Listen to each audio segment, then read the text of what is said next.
எங்கள் தினசரி அப்பம். இப்பொழுது என் தலை என்னைச் சுற்றிலும் இருக்கிற என் சத்துருக்களுக்கு மேலாக உயர்த்தப்படும். சங்கீதம் 27 அதிகாரம் 6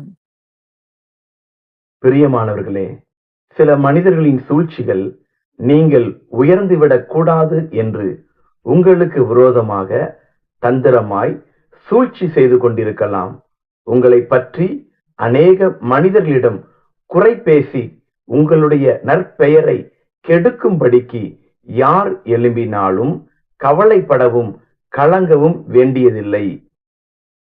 தந்திரக்காரரின் கைகள் காரியத்தை முடிய நடத்தக்கூடாதபடிக்கு அவர்களுடைய உபாயங்களை நம்முடைய தேவன் அபத்தமாக்கி போடுவார். பிரியமானவர்களே, உங்களுடைய உயர்வை உங்கள் சத்துருக்கள் காண்பார்கள். அவர்களுடைய சூழ்ச்சிகள் உங்களுக்கு முன்பாக செயல்படாமல் போகும். ஆமேன்.